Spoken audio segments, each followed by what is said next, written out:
Hello, listeners. This is Kat, and welcome back to Put Your Hands Up Podfics. This will be the continuation of State of Mind. This will be Part 8, Chapter 8, entitled, Will the Sun Ever Rise? Shota and Hizashi both stood outside of Midoriya's room, while the boy dressed and they received the care instructions for him. He's probably going to feel very tired for at least a week, the nurse was telling them. He was a reptilian-looking man with slitted yellow eyes and dark blue scales decorating various areas of his body. His name was Nurse Wani. He may also experience headaches, have trouble concentrating, and may feel pain near the wound. The reptilian made sure to meet each of their eyes, his mouth full of sharp teeth. He was very intense. As his caretakers, you need to make sure he's resting often. That's the best way to recover quickly. He'll be dizzy for the first few days and is a fall risk, so it'd be good to keep a close eye on him. What about school? It starts back up on Monday, and he is definitely going to want to go, Izashi asked. Nurse Wani narrowed his eyes. He is probably okay to go as long as he's monitored closely and does not do anything strenuous for at least a week. Shota made a noise in the back of his throat, but nodded. The sports festival was still a few weeks away, so Midoriya should be okay to participate by then. They finished up with the instructions, and then the nurse departed, leaving the couple to head back into the room where Midoriya had finished changing and had collapsed into one of the chairs. His head leaned back and his eyes closed, his eyebrows slightly furrowed. He was wearing clothes that All Might had fetched him from his apartment, and Shota had his second glimpse into the boy's strange taste and fashion. The usual dour boy was wearing purple and blue galaxy print leggings with neon blue shorts over them. He also wore a thin black t-shirt that said T-shirt on it. The doctor had removed the clamps on his head and put steri strips there instead that would just fall off with time, and Midoriya wore a green beanie Yagi had gotten him over his dirty hair and wound. He had also wrapped one of the fingers on his left hand in a spare bandage, probably to keep his quirk from activating, without having access to his gloves. He really didn't have to worry about it with his right hand anymore. Shota winced to himself. He needed to stop thinking about that. Midoriya, you ready to go? He asked. The boy cracked one eye open halfway and groaned, before standing up. He immediately swayed, and Izashi was there, taking his arm. Midoriya allowed the man to steady him, as he pressed the back of his right hand to his forehead, humming under his breath. I'm okay, he muttered after a moment. I'm just dizzy. The nurses had tried to get him to use a wheelchair, but the boy had unsurprisingly, stubbornly refused. That's all right, little listener. We'll take care of you, Hizashi exclaimed, grinning. Ugh, Midoriya groaned. Zashi, you need to be quiet, Shota sighed. Sorry, he responded to both of them sheepishly. Midoriya answered, seeming to stick with the shortest verbal answers he could give. Shota hoped he wasn't in too much pain. Shota looked over at his husband. I'm going to bring the car to the entrance. Can you get him there? I've got him. Don't worry about us, the voice hero answered, obviously forcing himself to speak softly, so as not to hurt Midoriya's head even more. With that, Shota left the two alone, and Hizashi kept hold of the boy's arm as they walked out of the room, Midoriya grumbling to himself. You guys didn't have to do this, he said so quietly Hizashi almost didn't hear him. We know that, Hizashi answered, smiling, trying to spread his cheer to the morose-looking boy. We wanted to help. You live alone, right? Someone has to be there for you, and Sho and I wanted it to be us. Though, if you could keep the fact that we're married to yourself, that would be... You guys are married, Midoriya interrupted, glancing at the voice hero out of the corner of his eye as they walked. Ah, Hizashi made a face. I thought you knew. Midoriya looked away, a strange expression falling across his face like a veil. What's wrong? Hizashi's smile slipped away slightly with concern. Nothing. Don't worry. I won't tell anyone, the boy answered. His voice was as dull as Shota's. Hizashi frowned, but that seemed to be the end of the conversation for now. They reached the elevator, and Hizashi hit the button for the ground floor. Soon they were out front, and Hizashi was helping Midoriya into the back seat, where he collapsed against the door as soon as it was shut. Hizashi climbed into the passenger seat and reached out to hold his husband's hand. He needed the physical comfort of having his husband close. He still wasn't over how near the man had been to death. He didn't think he ever would be. Izuku had his forehead pressed against the coolness of the window. His head hurt so much. The wound, and he had an intense headache, plus the injury on his hand was aching too. The pain medicine that he was taking took the edge off, but it wasn't a miracle worker, and Izuku was hurting. And he was so tired. The multiple healing sessions and everything else added up, and Izuku didn't think he had ever been so exhausted in his life. He wanted to sleep for a year. Izuku was pulled from the depths of sleep by a hand gently shaking his shoulder. He muttered, barely awake. There was a chuckle, and Izuku forced his eyes to flicker over, catching sight of Aizawa through his eyelashes. The man was leaning back from the front seat, his hand on his shoulder, and his eyes bright with rare display of mirth. His eyes started to slide closed again. No, we have to get inside. Just wait 1 minute and then you can sleep. I'll carry everything in, his English teacher said from in front of him before his door opened and shut. Midoriya's eyes were closed now, and he appeared to be asleep, leaning against the window. Shota grumbled, opening his own door and stepping out. He shut his door and then opened the back one across from his student. He climbed into the back seat to pull Midoriya into his arms, and then out of the car and up against his chest in a bridal carry. The boy's head lolled before being tucked by Shota's neck under its chin. He shut the door with his foot and adjusted his hold before heading around the back of the car. Midoriya had fallen asleep almost as soon as he settled into the car. He hadn't even woken up when they had stopped at the pharmacy for his medicine. It was strange, seeing the boy so vulnerable. He was always so tense, so aware of everything around him to the point that anything sudden made him flinch. It was unsettling to see him the way he was now, and Shota hoped he healed quickly. He would make sure that he was in the right environment for it. Hizashi was waiting at the door for him, and after he snapped a picture, much to Shota's chagrin, he opened the door for him. Shota stepped into their apartment and moved toward the couch, where he gently laid Midoriya down. The boy immediately frowned, pulling himself into a ball, tucking his head into his arms. Shota looked at him askance. That couldn't be a comfortable way to sleep. Their one-eyed black cat Wink slinked into the room from the hallway, pausing mid-step when she caught sight of the stranger on the couch. Shota watched her sniff the air before crossing the room to jump onto Midoriya's curled-up form, making herself comfortable and closing her one yellow eye. Shota shook his head at her, surprised. She had never allowed anyone to cuddle her before. Aizawa had a friend that worked in animal rescue, and when she had found the mostly feral cat, she had said that she and Shota were one and the same, meant for each other, so he and Hizashi had adopted her. Arms came around Shota, crossing over his chest and stomach, and Hizashi set his chin on Shota's shoulder. I'm sure you're tired too, Sho. You should head to bed. I'll watch him. Get some work done and make dinner in a little bit. Shota sighed. There was a lot he had to do, too, but his husband was already tugging him toward their bed, pulling his jacket off. I can undress myself, he grumbled. Hizashi made some lewd joke that Shota ignored, but eventually left him alone. Shota slid into bed after undressing and pulling on sleeping pants. His head hurt and felt uncomfortable being wrapped in bandages. One more session with Recovery Girl, though, and they could probably come off. In the meantime, he was going to do what Hizashi suggested, and get some rest. Izuku woke up to pain, unable to sleep any longer with the shooting pains in his hand, his head wound. Wait, where was he? Izuku opened his eyes, frowning, sending his mind back, struggling to focus. He stayed like that for a moment, and it wasn't until he heard a voice beside him that he remembered he was staying with Eraserhead and Present Mike, the pro-heroes and his teachers. It was only just now hitting him, and his breathing picked up in panic. Before it could get out of hand, something slapped him on the nose, and Izuku crossed his eyes to figure out what it was. Soft, fluffy. It slapped him again, and he flinched. Wink, are you bothering our guest? Mike said, and he felt a weight he hadn't even realized was there be removed from his side. He forced himself to sit up, but immediately groaned, the dizziness having him folding almost in half on the couch.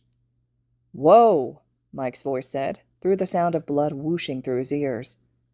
As someone with anemia, Izuku was familiar with dizziness, but this was a whole new level that he wished he didn't know existed. Izuku pressed his hands into his eyes, inhaling sharply. Does your head hurt? His English teacher asked. I'm okay, Izuku whispered. Mike hummed as if he disbelieved Izuku. I'm going to wake Sho for dinner. Once you eat, you can take your medicine. Hope you like Katsudon. Izuku inhaled sharply, sitting up despite the dizziness and pain. His eyes followed Mike's back as he left down the hallway to wake up Aizawa, having no idea what his words had done. Katsudon. Literally Izuku's favorite food, and he hadn't had it homemade for him in... He couldn't remember. He couldn't remember even the last time that he had had any meal homemade for him. Mike came back, a tired Aizawa trudging after him, eyes half-lidded. Izuku didn't notice that the man was in pajamas. Aizawa practically fell into a seat at the table, and Mike moved over to Izuku, taking his arm and helping him up, his chattering muffled to Izuku, as if he was talking behind a wall. He found himself sitting next to Aizawa a moment later, and a bowl was set in front of him. Izuku could smell it. It was amazing. He glanced up, and Aizawa and Mike were talking, or Mike was animatedly speaking to his homeroom teacher, while the other listened in fond silence. It was all just so normal. "Midoriya?" Mike's voice asked, cutting through the fog in Izuku's mind. "What's wrong?" Shota turned to face the boy at his husband's words and found Midoriya crying, soundlessly, tears dripping down his face and off his chin, onto the dining table. "Midoriya?" Midoriya glanced at him with watery eyes. His left hand had come to clench his shirt over his heart, and Shota tensed, prepared for a breakdown. What had triggered it? It's not... He started almost breathlessly, gesturing to Hisashi and then Shota himself, and then to the entirety of the room. This isn't... You don't have to, Hisashi began worriedly. You made me food, Midoriya interrupted, chest heaving, eyes wide, staring at the voice hero. Hisashi's eyes widened, and they flicked over to Shota, who was watching the boy in shock.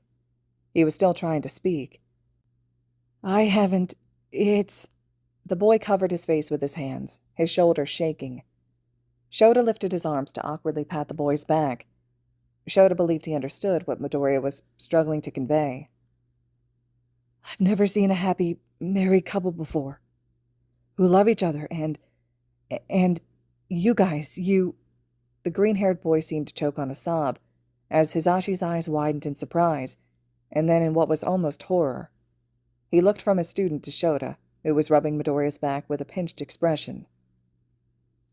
Sorry, Midoriya said hoarsely, after a couple minutes of reining in his crying. Don't be sorry, little listener, Hisashi immediately said, in his cheeriest voice. You should try to eat, though. Okay, the boy murmured in response. His head hurt even more now after crying, and he was eager to take his pain meds and pass out again. He stuck his chopsticks into his bowl and grabbed a little bit of everything to taste. His first bite had his tears coming again, but he kept eating. Why was he like this? Why couldn't he just stop crying? He knew his teachers were watching him with concern, and he wanted it to stop. It was always 2 steps forward and 3 steps back with him. He was only able to eat about a quarter of the bowl, which Mike said was understandable. He was then given his medicine, and he took it with a big gulp of water. After that, Aizawa went back to bed, and Izuku was left alone again with present Mike. Can I get a shower? Mike looked up from where he was doing the dishes. Yes, of course. The bathroom's down the hallway on the right. Just be careful of your incision. Izuku hummed in agreement, and went to the bag All Might had collected for him, pulling out clean clothes from it and heading towards the bathroom. He avoided the mirror the entire time that he undressed, and then he showered as quickly as he could, gently patting his wounds clean. He couldn't help looking at his hand, though, unbandaged for the first time. It was already almost completely healed, and it looked weird. It made Izuku's heart skip when he saw it, so he tried to avoid looking at it as he went about cleaning himself. The heat of the shower made him even more dizzy, so he had to sit halfway through, but he was able to finish, drying off and dressing in neon pink sweatpants and an oversized purple t-shirt. It seemed Yagi had grabbed the brightest clothes he could find, knowing that bright color soothed him. Izuku wrapped his right hand and then one finger on his left, before heading out. As soon as he left the bathroom, Mike poked his head out from the bedroom across from him. I got a bed ready for you, little listener, he yelled. Izuku fought the desire to frown at the thought of sleeping in a bed, and thanked the man. Tomorrow is Saturday, so sleep as long as you like. I know Sho will, and if you need anything, we'll be in the bedroom right next to yours. He patted Izuku's shoulder as he walked by him. Izuku watched him walk into the bedroom he shared with Aizawa, leaving the door cracked. After a moment, Izuku walked into the guest bedroom. It was relatively bare with just a bed against the wall and a table next to it with what looked like a printer on it. As soon as Izuku slid into the bed, the cat from before, he thinks her name was Wink, jumped onto a spot on the bed next to him and curled up, wrapping her long black tail around herself. Izuku hesitantly laid a hand on her soft side, and she immediately began purring. Warmth filled Izuku at that, and he kept petting her. The medicine was starting to work, and his eyes were getting that weighted-down feeling. But Izuku ignored it for the moment, and pulled his phone from his bag.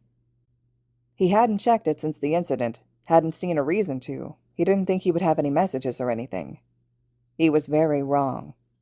He had at least 80 messages, only a couple of them from Yaki, which he checked first. One was from before the attack, wishing him luck and warning him that he wouldn't be there. Izuku snorted at that before moving on. The newest one was asking him how he was doing with Aizawa and Mike, if he was recovering well. Izuku quickly answered that he was fine, just sleeping a lot, before moving on to other messages. They were all from classmates, and he realized Ida must have given out his number after the class rep had gotten everybody's after the break-in at school on their second day. Despite having talked to just about everyone in class, he was truly shocked by how many messages he had. How they all had genuine concern for him. There were so many. Izuku scrolled through all the different message requests he had received messages from, the messenger app he was using showing all their names. Izuku paused halfway down, his eyes widening. Was that Todoroki? Even he had messaged him? Izuku opened it, curiosity leading him.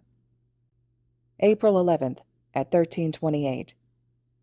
It's Todoroki. Ida gave me your number. I hope that you're doing well. That was the only message, but it was a lot to Izuku. It meant a lot, and he found himself smiling down at his phone. Even the class recluse had messaged him to make sure he was okay. What was his life? Izuku leaned forward slightly.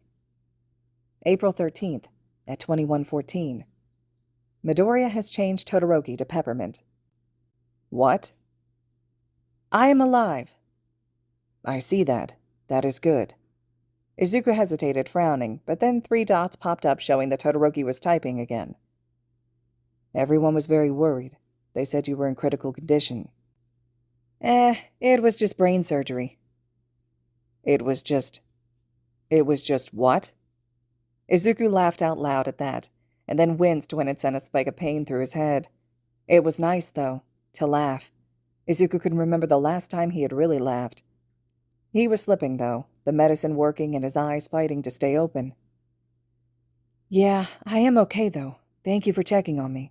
I have a lot of messages, but I'm tired. I can see that. You apparently just had brain surgery. You should sleep. Yeah. Tell everyone else that I'm okay, please. You're going to make me socialize? Please? Izuku's head fell back, and the phone slipped from his hand, the screen going dark. Midoriya has left. No, wait. Why is my name Peppermint? Ugh. Peppermint has added Ida, Uraraka, and Kirishima. Midoriya asked me to tell you that he is okay. He is okay. Peppermint has left. Deku! Brain surgery? What the fuck? Peppermint, come back! Izuku woke up, breathing heavily, the end of a nightmare flashing through his memory before fading. His eyes were wide and his head was pulsing, his fingers twitching. He curled into himself, tears pricking at his eyes, and he swiped at them. He was still on the bed, and he did not like that. Before he knew what he was doing, Izuku was sliding his body to the edge of the bed, then off of it, stumbling before regaining his balance on the table with the printer. He walked forward, swaying uncontrollably, trying not to step on Wink as she twined around his ankles. He left the guest room, tiptoeing as quietly as possible down the hallway, past the other bedroom and to the couch. He set himself gently on the couch, curling up, eyes slipping closed. He was back to sleep within minutes. Wink settled into her space on his side.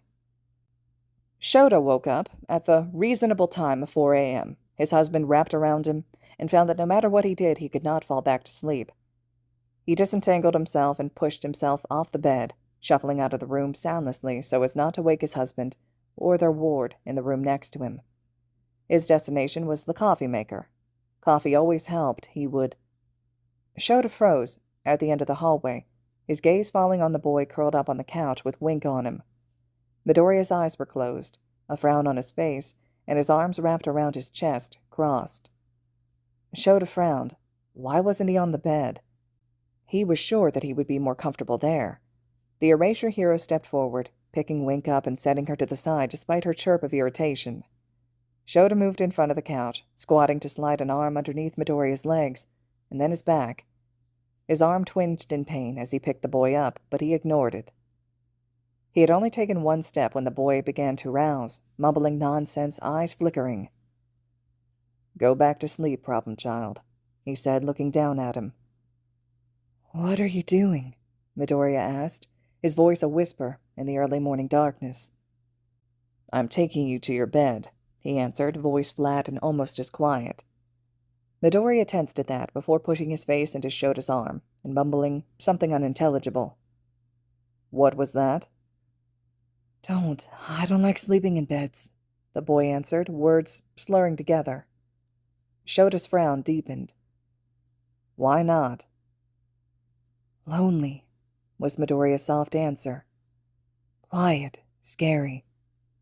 Shota hummed, worried about this boy that didn't want to sleep in a bed because it was quiet and scary. That was concerning to say the least, but with a sigh, Shota set Midoriya back on the couch, where he immediately curled back into what seemed to be his natural position at this point, cinnamon roll form. Shota left him there and went to the kitchen to make the coffee. The rest of the weekend passed like that. Izuku mostly slept, occasionally scaring his carers by tripping and falling or bashing parts of his body against things, but he was getting better and so was Aizawa. Recovery Girl had paid a home visit to both of them later on Saturday, and both of them got a kiss from her and they promptly passed out, leaving Present Mike to worry over them. After that, Aizawa was able to remove his bandages, and Izuku was left feeling less dizzy and with his hand fully healed, not counting the phantom pain that consistently plagued him. Saturday night was calm as well. Shota graded papers, and Izuku slept on the couch next to him, elevated on a mountain of pillows, his legs on Shota's thighs, as he remained in his ball form. It was Sunday morning when Izuku finally looked in the mirror. He looked better, not good, but better. The bruises beneath his eyes were almost completely gone. His hand looked fine except for the missing finger, no longer oozing and drippy. His skin had life to it, finally, and his hair was clean. But Izuku lifted his hand to the healing incision on his head, and the missing hair around it. He tried to smush the rest of his hair on that side of his head to cover it, and it kind of worked, but not completely. Maybe if he trimmed the rest of the hair on that side of his head, it would look more matching. It was pretty early, so Izuku had to be quiet, but he rooted around the bathroom until he found a pair of hair-trimming scissors, and he went to work, snipping that entire section of that side of his head, until it was smooth and even, about an inch from his head. Now, the bald spot didn't stand out as much. He couldn't remember the last time he actually had a haircut, so it was actually pretty long on the other side, almost to his shoulder, except curly and spiky. Now with the other side of his head so short, his hairstyle looked very punk. He liked it. Izuku swept the chunks of green hair into the wastebasket beside the toilet, and then went back to the couch where he sat next to Wink. She sat up at his presence, her one eye leveling on him. "What do you think?" he asked her, gesturing to his hair. She didn't answer, of course, instead climbing onto his lap and nuzzling his chest. Izuku smiled, running a hand along the socket of her missing eye. She leaned heavily into his chest. He had noticed that she really liked being touched, especially where her eye used to be, seeking the touch out from him. "We've both had head damage, huh?" he whispered to her, and her purring increased in volume. He lifted her up into his arms, hugging her, pressing his forehead into her side. "You're a good friend, Wink. I haven't really had friends before, and now it seems like I have so many. I don't know how to handle it," he told her, and then, "Thank you for being my friend. I've never had a cat before. Any pet, really, but I think you're something very special." He leaned back and then tilted to the side, into the pillow mountain that Hisashi had made for him after declaring that if he was going to sleep on the couch, he should be comfortable. He set Wink down on his stomach, and she turned in a couple circles, making biscuits on him before laying down, her purring rumbling through his chest comfortingly. He patted her fondly between her ears, and then closed his eyes. From the threshold of his bedroom, Aizawa sighed and turned back to rejoin his husband in bed. Sunday night dinner rolled around, and they were having katsudan again. Wink sat on Izuku's lap beneath the table. After Mike had seen Izuku's reaction on katsudan the first time, he couldn't just not make it again for the boy. So, I was going to announce the sports festival tomorrow, if you still think UA should have it, Aizawa said suddenly, and Izuku froze, chopsticks raised halfway to his mouth. He glanced at his teacher. Sensei. His brows drew together in confusion. You were hurt the most by the USJ attack, he explained, watching the boy carefully. It only makes sense to take your opinion into account. Izuku lowered his chopsticks back into his bowl and stared at them, as if considering their very existence. I think we should still have it, he said eventually, firmly. Aizawa nodded, looking away. I thought you would say that. It made sense for them to still have it. It would show the world UA's resilience as well as their strength. And that went for the students, too. It would also be a good distraction after everything that had happened. After dinner, Izuku took his medicine and moved to head toward the couch. Midoriya! Hizashi's voice called from behind him, and Izuku turned around. The voice hero was grinning at him. Izuku raised an inquisitive eyebrow. Nice haircut. Izuku blushed, looking at the ground before mumbling a quick thank you, and then he descended into his pillow mountain on the couch, where he had practically lived since Friday. He allowed his medicine to lull him into sleep.